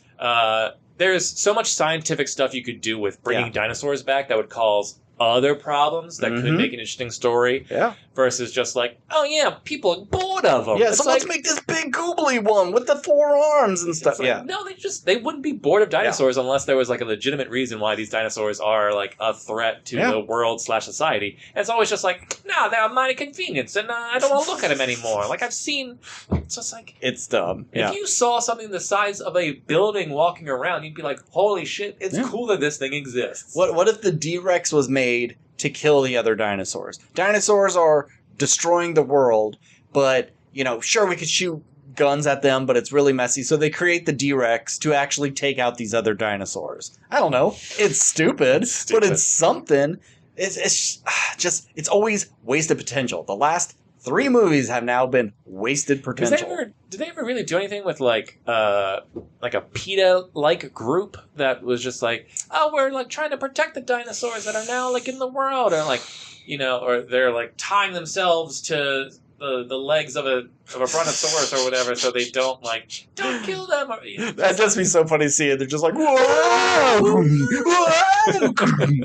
I don't know. I could see it maybe on a TV. There's something there in a story of just like, oh, there's dinosaur PETA groups or whatever. Yeah. I don't know what that story is, but there's something there. Oh, actually, I think it's Chris Pratt is kind of that in Dominion or Fallen Kingdom, because there are people who like trying to trap Blue to sell on the black market. Sure. But that's different. That's different. Yeah. I'm talking like, or at least if there was something like, this group goes to the island because they want to protect the dinosaurs, but they're just like stupid fucking hippies and they get in over their heads, and now they unleash the rage monkeys. Now Chris Pratt's character has to go in and save them. Like, there's dumb reasons for dumb people to go to the island. Sure. I'm not saying that's the story I want, but like, there's avenues we could take this franchise that isn't just like mercenaries got to do a thing. It's just... And like, I don't know. Let's talk about the mercenaries. She's like, I can guarantee your safety. Like, but can you? You've never demonstrated anything that shows that you're good at your job. She shoots a gun. She kills... One dinosaur dies in this. Okay. A dinosaur gets taken out by another dinosaur, like the pterodactyl, the peeing scene. And then she shoots one. And that's it. No other dinosaurs die in this movie. And that's fucking lame. She should have been so goddamn good. Like, the scene in, I think it's 2, where the raptors are in the tall grass? Yeah. Like, if there's a scene like that where it's her against one raptor, and she's actually juking it, choking it out, slitting its throat, something. Jumping on a bar and doing gymnastics. Maybe not to those extremes, but like, she's so good that... Yeah, she's done military stuff, but maybe she's done safari things. And you're like, yeah, I've taken down a lion with just the knife because I know how animals think. And she's the anti-Owen Grady. Is that his name? Owen Thunderguns is what I remember him as, because that was like a joke on something. Sure. But yeah, like, she's the opposite of him. Like, she has no care for these animals. She doesn't see them as living creatures, and she is willing to just take them out like nothing. She's in it just for the money, which she says she is, but she's so lighthearted and fun, and like, Scarlett Johansson can't be a bad guy, but if they made her kind of a scumbag, especially with if her opposite is Jonathan Bailey's character, like the science guy, it's like, you shouldn't kill these creatures. They're amazing. She's like, I should kill them because they will kill us, no problem. Yeah. And it's like, them or me. And they could have a evil, like, not evil, but they're just polar opposites. Polar opposites. Yes, thank you. They have conflicting ideals, and then over the course of the movie, like, he sees some validity in what she's saying. Yeah. He ends up killing a dinosaur in order to save her. Yeah. Well, maybe you were right. Some of them deserve to die. And she, realizes like how beautiful these creatures are because she gets to touch one during the grass scene. Like, there's some, but like from the get go, it's just like, we should fuck each other. Yeah. And I get it. He's a handsome man. They're both That's beautiful the best looking doctor I've ever seen. But I think he's the standout of this movie. I think he's the one person who I think is given a little bit of a character stuff, and I think all the scenes that he's in, like, kind of like, I like that he's kind of Indiana Jones-esque. Like, yeah, I'm a nerd, but like, I can also. He's not incompetent. He's not incompetent, but he's also like, I can rock climb and like, I can do this action stuff. Yeah, I just don't shoot guns or whatever. Yeah. I think he, more than anybody else, works in this movie, and your villain. Billionaire asshole guy could have been played by any actor. Like, he doesn't add anything to the movie. It's just like, he's the guy. It's like, oh, he's the guy in the toilet who's going to get eaten. That's the lawyer character or whatever. And, he does. He does. But it's just like, you saw it coming. Let's talk about people getting eaten. We get a guy. I don't know who. I've seen him before. Wasn't he in Alita Battle Angel? Who gets killed by the dinosaur first? The original Dario Naharis. Yes, that guy. He gets. I think his name's like Ed Skrein. Ed Skrein, yeah. He gets taken out by a Spinosaurus on a boat. Okay, that's fine. I didn't see that one coming because he had a little more of an intro with Scarlett and Mahershala. Probably the third most famous person in this movie. Yeah. And roughly. Whereas arguably. you see like young tattoo girl and French guy, they're being eaten. Of course. And this guy probably would, but you would think it would happen a little later. He's killed first. Okay, that's cool. He's the guy who's like going to have the back and forth with the science guy. Mm-hmm. Like they're going to be battling the whole movie until the mercenary guy gets killed. Yeah. No, he's the first one to go. Then they're on the boat. This is still talking about deaths, but I got to talk about this as well. They're like, crap, we got to get into shallow waters. The big, what's the big goober's name? The Mosasaurus or something? Yeah. Mosasaurus. Yeah, whatever. The big one. They're like, he can't swim in the shallow areas. And like, but the Spinosauruses still can. And they're like, we got to get off this fucking boat. Everybody grab your gear and jump. And then 10 seconds later, I'm going to keep going straight, run this boat onto the beach. Oops, you didn't need to jump off this boat at all. There was no point to that. Well, I think that the idea was like, if I crash it into it might explode on impact kind of thing. Maybe. It's like, maybe. Or like you crash your car into the woods because like you don't have any more brakes. Like, I need to stop this car, but it might kill me. Am I going to jump out of the car? I don't think so. I'm just saying, like, it's dumb either way, but I can live with it. It was unnecessary. And then so Tattoo Girl is just like walks behind one of the things and a Spinosaurus grabs her, swallows her practically whole because you don't see any blood except what gets washed around in the water. Mm. Like, these are lame fucking deaths. In Jurassic Park 2, we had a guy get bitten and ripped in half by 2 T-Rexes. Mm-hmm. That's pretty cool. We had a guy getting eaten alive by compies. Didn't see a lot, but it looked painful. Mm-hmm. And then you see a little blood in the water. You see, a guy get eaten by a T-Rex, people getting stomped by brontosauruses. There's just more fun and creative ways of dying. And it's those 2 get eaten. Then the French guy, he's already halfway being swallowed by the big Quetzalcoatl. And then the bad guy gets eaten by the D-Rex. And it's just such a boring, just like kind of very similar to the Rancor in a way, just like picked up, eaten. If he was bitten, ripped in half, stuff flying, but you're not going to see that because it's a PG-13 movie. Yeah. But I mean, that can save this movie, even if it's boring as shit, but all the dinosaur stuff is really violent, that saves it, I think. But they don't make their money that way. Because, like, even if you go back to the very first one, it's not necessarily the most bloody movie either. No. But, like, the 2 great horror elements of that movie or you could argue 3, even though you don't really see one, is, like, Samuel Jackson's arm, like, coming out of the thing. Like, that's really scary. Yep. And, like, it's the thought of what happened. Yeah. And then, the kids in the rain, and then the lamb's, like, leg hits the windshield. Sure. When I was a kid, that scared the shit out of me because I was like, oh my God, like that's real flesh of a creature that is like no longer alive. Dennis Nedry getting ripped apart by the Dilophosaur. It's the screams of him and the dinosaur and the car shaking. You don't see a lot. Yeah. But that's the third one I was talking about. Well, and even Muldoon, the clever girl. You see that dinosaur's mouth. His head is in the mouth as it's biting him. And that screech of the raptor is so good. It's scary and it's violent without being overly bloody. Yeah. And all these are just like, I'm a dinosaur. Gulp. And then, like, in the second one, I think my favorite death of all of them is just, like, the guy's hiding in the tunnel and it gets picked up by the T-Rex. And you just see a waterfall of blood. Yep. So simple, yet so goddamn effective. Yeah. There's none of that in this movie. Uh-huh. And, like, Jurassic Park 3 doesn't have as much. There are, like, the mercenaries that get picked off one by one. Yeah. But that movie isn't really about killing off people because they're all relatively the good guys in it, and it's more about survival. So I'm forgiving of that. But even in Jurassic World, you get that one woman gets like picked up by the pterodactyls, dropped in like drowned, then gets eaten by the mosasaur, whatever it's called. And like that's a brutal, horrible way to go, but it was entertaining. The Indominus Rex killing that whole team, sure, really fun. Yeah, really fun stuff. Fallen Kingdom doesn't really have any good deaths; they're all fucking stupid. In Dominion, I can't remember anybody dying. That was the one where like Sam Neill should have killed himself to save the group, but no, everybody makes it out of that one.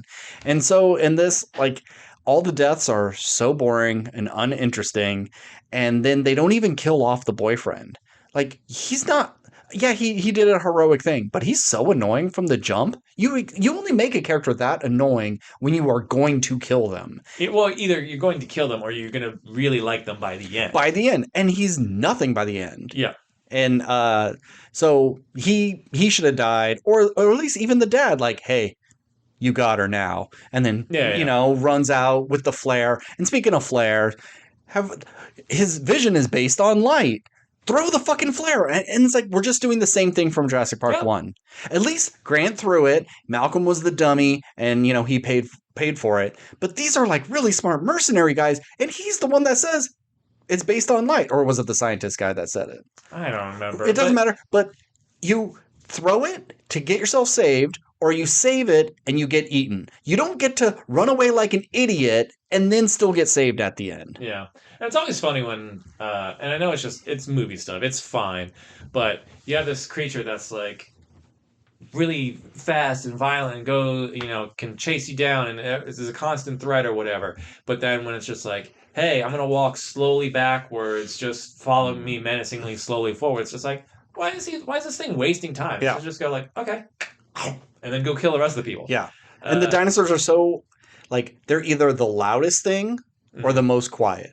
When the big flying one is flying, I get it. Yeah, it would be silent. That's fine. But it lands on the side of the cliff, and they're still doing their science thing, and they only look until after it's attacking them. You didn't feel that huge gust of wind as it was coming in. You didn't feel the rock shake. Like, I understand the raptor sneaking up behind the piss boy, and he, like, they're purposely supposed to be quiet and stuff, but everything is either so silent or they're just big, loud lumbering. I mean, these things are big enough to like move trees around. Yeah. And it's just like, oh, there's smoke behind me, so I can't see it or hear it. It's like there's not like gunfire or explosions going off that you could kind of like wave your hand and go like, oh, that's why I didn't hear him. But like the first one had a T-Rex that was so big that its steps vibrated the very ground you walked on. And then every dinosaur after that, no matter if they're much bigger than T-Rex, the T-Rex isn't like that big. Yeah. Like everything that's come afterwards, it's always bigger and meaner and scarier. Those motherfuckers don't make a goddamn sound unless they're roaring at you, which is so stupid. And if you want to be the devil's advocate, well, in the first Jurassic Park, it walked into that museum without making a sound. Like, yeah, but that was like a last minute change to make the T-Rex the hero by the end of it. And it gave you one of the greatest shots in cinema history. Yeah. So I agree, but I'll wave it off. Okay, well, speaking of that shot, here's a couple of callbacks that I noticed. Okay. The flare, obviously.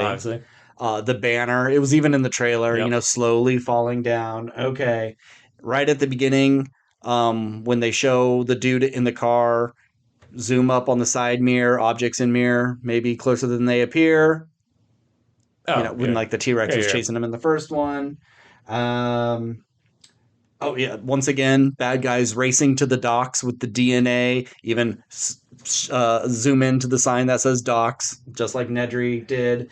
Real quick, I think instead of the guy getting like grabbed in the tech billionaire guy, what should have happened is just like they're running to a car to get away, and the tech guy takes it and is like driving off, and they're all a little bit too far behind, and so Mahershala Ali like lights a flare and then tosses it in the car, and then that leads to things. So that's how he dies. That'd be great. I think that'd have been a more fun way of just like we can do the flare thing, but actually make it make fucking sense.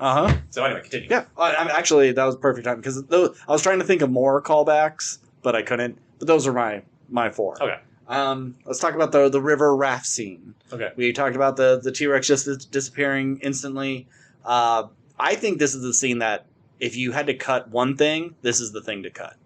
It was. Yeah, I can agree with that. It was, in the first book, they had Tim, Lex, and Alan Grant on a raft being chased by a T-Rex through the river. Never was able to get it done, so it's nice that it does show up. But I don't find it to be all that interesting of a scene. It's just, dinosaurs biting at you, and you're able to just get away in the last second. Your boat, it's indestructible rubber boat. They make good boats now. I guess, and if there was a little sign when she did it, it was just like tear-proof or dino-proof, something like that, sure, I could believe it. But this dinosaur, like, in the first one, it went right through the glass roof of that Jeep. It didn't break the glass. It just pushed it down. It broke a little bit of it, and that was actually just a mistake. It was supposed to break more, but it was an error, and they liked it better. But these dinosaurs are very, very big and strong, and it can't pop a Raph, but whatever. I didn't really like this scene because I think it's time to get over the T-Rex. We did not need it to come back. Especially, it's not the original T-Rex. Every other T-Rex we've seen, except for 2, has been that original Jurassic Park T-Rex, I believe. Or 2 and 3, because it was a different island. Yeah. Or no, 2 is the same island. Is it? I can't remember. I get all these islands mixed up. Because 3 is not the same one that Alan Grant was on. Yeah. But 2... I don't remember. Is the research facility? I can't remember. But regardless, like, the T-Rex in World is the same one from Park. Yeah. And this isn't even the same dinosaur anymore. So, like, we don't need to bring her back. The Raptors got pretty much cut, which I was very surprised. You get that one little thing, because now we have flying raptors. If we were going to get rid of the raptors, let's get rid of the T-Rex as well. I don't like this is the brand new. This is the best of both. Like, this is the best case scenario, though. It's because, like, obviously the T-Rex is the most, it's the Superman or the Batman of the dinosaur world. Like, it's the guy, and everyone, or, maybe normies are just like, if there's not a T-Rex in this, I'm not interested. Sure. They're so cool and scary or whatever. But it's like, we have a T-Rex that's in one scene. We get to sell the toys. We get to have a T-Rex in the movie. It's 5 minutes of the film, and then we don't have to worry about it anymore. Mm-hmm. So it's like, yeah, is it overplayed? 100%. But, like, I think it's the best case scenario, because they were never going to get rid of it. So just have it one scene, and then you're done. And I wish... Because we have the D-Rex, and it's the biggest weirdo, we get those weird flying raptors, we get the long-tailed brontosauruses. Like, I don't know if those are real things, or if they... I feel like they're not. They're not. I could be wrong. Yeah. But especially this is the island where they're doing genetic experiments. I assumed every single one, yes. Wasn't, like, the only one that seemed normal was the T-Rex, but I thought, like, oh, well, maybe it is genetically mutated because it swims underwater, which I don't know if T-Rexes did or not. Hey, but horses and stuff could do it. But... And it's just like a thing we never saw before. It's like, okay, cool. So that's the only non-mutated dinosaur on this island. But then you also have your, the Dilophosaurus. And the one with the, it's the one that he drives past, but the one with like the shell. Ankylosaurus. Thank you. You fucking nerd. Ankylosaurus was my shit. That was my dinosaur. They're the best dinosaur. But... Yeah, so there's like hints of like normal dinosaurs, but it's just like the whole movie I just assumed every dinosaur here felt like, oh, this isn't a real dinosaur. Yeah, they needed to make all of them freaks or cut them out. Like, you take that Ankylosaurus, but now let's add Stegosaurus stuff on it. So now it's like the ultra armored one.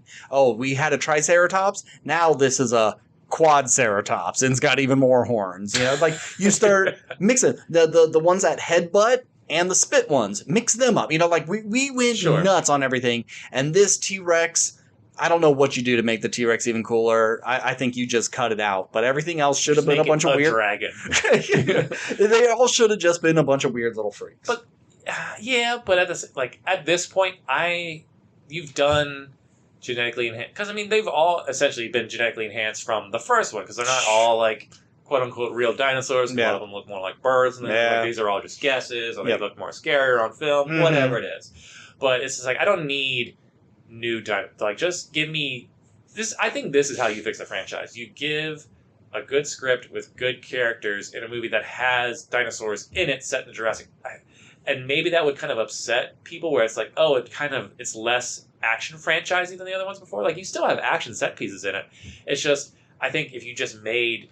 good characters and an interesting story set in this world, you could kind of turn this thing around, but you just keep going like, no, we need to make a new dinosaur to sell toys and make it bigger and scary because that's what audiences... I don't think it really is. Yeah. Like, bring back just old school dinosaurs and just, like, the dinosaurs won't bother me as long as the story's good. Yeah, I just don't see I could be wrong. That. I don't see why they would, but it's just a shame because, like, these are the only dinosaur films we get other than 65, which no one fucking saw or no one really liked. So if this is the world, like, I don't know, just throw a Hail Mary, try something else. Because I guess if you're just crunching out dog shit to get money, which funds other interesting projects, maybe I can justify. Sure, Yeah, we made this dog shit Jurassic Park movie, but it let us make Everything Everywhere All at Once. Yep. And it's like, we made $1 billion. Now we could do 10 $100 million movies. We only make a Jurassic World movie because it funds everything else. Yeah. That'd be fine. But like, I just want the best of both worlds. Like, why can't a movie be good and, you know... You're asking too much. Yeah. All right. A couple of other little things. At the beginning, everything's taken out by a Snickers wrapper. What kind of fucking system is this? That was so goddamn dumb. Okay, one, he was in a hazmat suit. You're in a specifically controlled area that you need a hazmat suit, and you're bringing in outside food to just snack on while you're doing this? I don't think so. Even if you're just, I haven't gone in yet, so I don't need the suit. You could be contaminating the suit as you're doing that. It just doesn't make sense. And then one wrapper gets sucked into a vent and shuts the whole thing down. Ridiculous. It's the Death Star. Terrible, terrible system. And then the alarm's like going off. No one's paying attention. And then the whole thing has to reboot, even if the door is still open. Like, terrible. Who's designing this shit? Yeah, it's always funny where you have a movie that's like, quote unquote based in science, and you have all the greatest minds working on working at this goddamn dinosaur park, but the idea of like backup, like fail-safe systems just don't exist because one thing went down and the whole system. And the whole thing's screwed. Which I know is just like, well, then we don't have a movie because obviously if we thought it out, there would never be a movie. Yeah, but it's just one of those things. This thing is the thing that caused all this. It felt more like a Final Destination sort of thing. Yeah, because that's even the end of 3 is like someone drops a Snickers, then a rat bites it, and then it gets shocked by the third rail of the subway, which derails. It's like same fucking thing. I guess the last thing I have is, we were talking about the little dinosaur, and I didn't even think of like, what if the mother showed back up to fight the D-Rex? I just thought it would show up to them and they'd have to give it up. And then maybe later it would show up again, or the baby would, how the kid squeezed through the bars, it was the only one small enough. The dinosaur would have done something like that. Get the keys on the ring and then fetch it back. There's got to be a point to this thing. And I think if she's screaming, the D-Rex is there, and the baby is just going nuts, and then here comes Mama. We haven't seen a Triceratops gut another. We saw one in our part 2 run through the tents, but I want to see it get it right in the gut. And maybe the mom could die. The D-Rex could show its power of how strong it is. The mom would die, so that gives her a reason to take adopt it. Yeah, but it slows down the monster so they can get on that boat. Because there's that scene where it's not too long after they find the little dinosaur where the guy is like, oh, I think we should go this way. And then you just see a bunch of trees move, and it's like, oh, there's something big that way. I was like, that should have been the mom. And it's like, okay, well, we'll go this way instead. Ha ha ha, hilarity ensues. Yeah. And then you feed the mom a couple of those licorice things, and the mom likes you too. Or like the mom kills the D-Rex. It's staring down the family because it has, the little girl has the thing, and it, feels like, oh, you have my child, you're a threat too. And it's like, is the mom going to kill the humans? And then the little girl puts it down, and the kid's just like, and then the mom and the little baby walk away, and they have a cute little moment. It's really sweet. E.T. goes to fuck off back to the home planet. And they just get back on the boat. She's a little bit sad, but like happy it all worked out. Just a waste. So, like, you shouldn't have introduced this. Yeah, they didn't even kill it. You okay, here you go. Cool, gory action scene. Triceratops comes in, stabs it right through its little arms. It's screaming. Here comes the Stegosaurus, runs underneath them, guts the whole thing with its plated back, okay? And now it's gotten low, it's holding its guts, and here comes the Ankylosaur with its big thing and crushes it on its big bulbousy stupid head. So then, now we have an action scene with 3 dinosaurs that we haven't really had action scenes with. We've always had the ones with the fangs and the claws that are ripping at things. Let's get these plant eaters and fucking up this big monster guy. That would have been fun. That would have been fun. I mean, she could have found 3 babies. A little Stegosaurus, a little Ankylosaurus, and then we have a spin-off show called Jurassic Babies. And it's just all baby dinosaurs, because that was I think my favorite thing of Jurassic World was the petting zoo.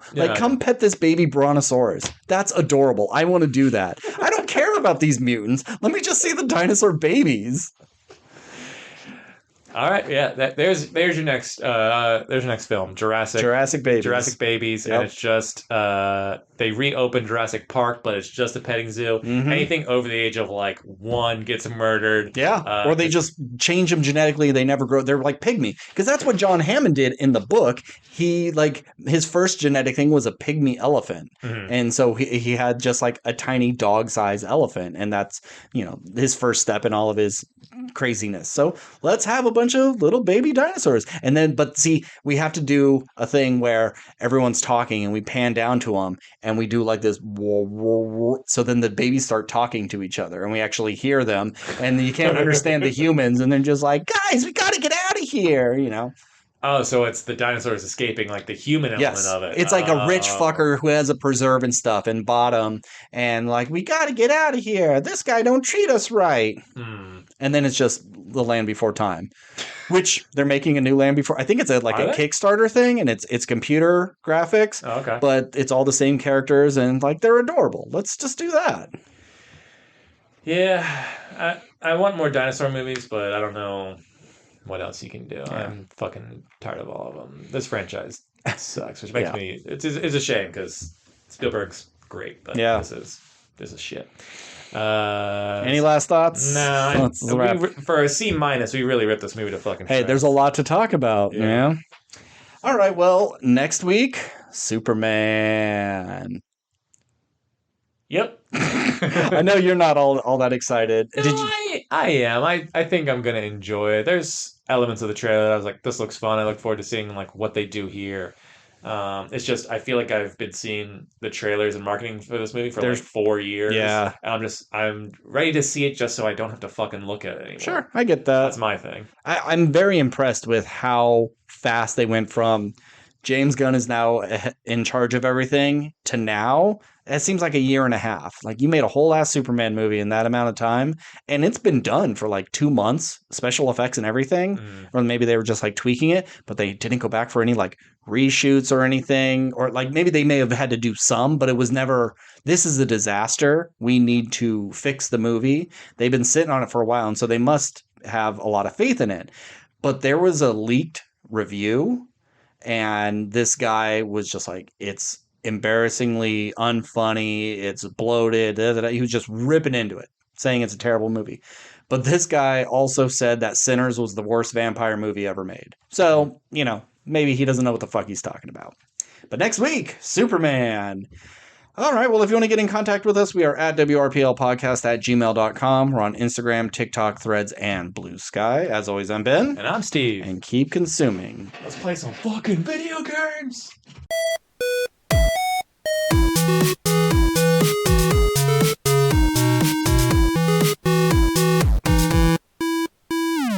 What was it called? Turd or fart or something like that? Barf. It was called Barf.